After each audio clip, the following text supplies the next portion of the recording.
Ça tourne. Johan, première.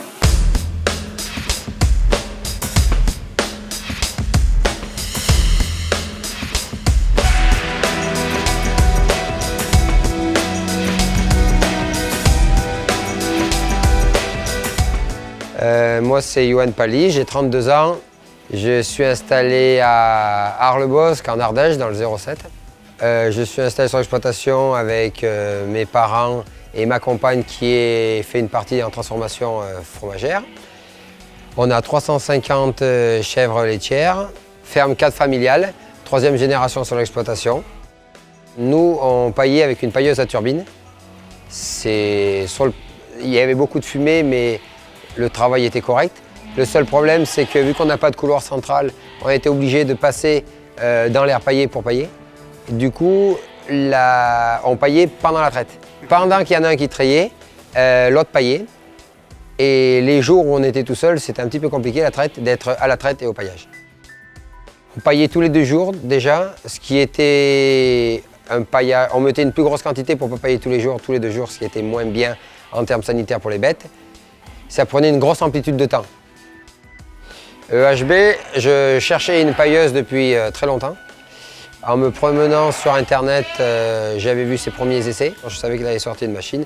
Je suis monté à Cournon pour arriver à voir ses dernières innovations. Et c'est comme ça que du coup je l'ai connu. Nous, le but c'était juste de pailler déjà en autonome. Il y avait déjà un chariot distributeur d'aliments. Donc ça faisait mettre 2 chariots sur le tapis. Donc on a déjà supprimé un chariot qui distribuait l'aliment. EHB me l'a intégré à la pailleuse. Ensuite on avait 6 mètres d'air paillé de large. Et aujourd'hui la pailleuse paille sur les 6 mètres de portée. Voilà, le but c'était d'allier les 6 mètres d'air paillé et de la distribution du concentré. On a juste rajouté le rail pour l'électricité, mais on n'a rien modifié sur le bâtiment. Gain de temps énorme sur le principe qu'au lieu d'être 2, on est 1. Donc ça économise une personne à la traite. Gain sur le paillage, on paille tous les jours, donc tous les jours les bêtes rentrent sur la litière sèche après la traite, ce qui est très important. Et après, je pense sur le fait que la paille soit recoupée avec les couteaux, avec le déchiqueteur. On a un gain de paille sur le fait que la paille est plus absorbante. Le fait qu'elle soit coupée, elle a une meilleure absorption de jus, quoi. Lors du premier paillage, on a été content sur le fait qu'on regardait travailler la machine du temps qu'on était assis, entre guillemets.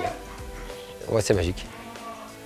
Comment je le qualifie? Le fait qu'il soit agriculteur, c'est qu'il comprend le métier et techniquement, hors le point financier de la machine, techniquement sur la partie élevage sanitaire et tout, on discute. Le premier soir qu'il est venu sur l'exploitation, on a discuté 2 heures technique des bêtes, on n'a même pas discuté de la pailleuse, quoi. Et après on est venu sur la pailleuse et ça répondait à nos objectifs, quoi.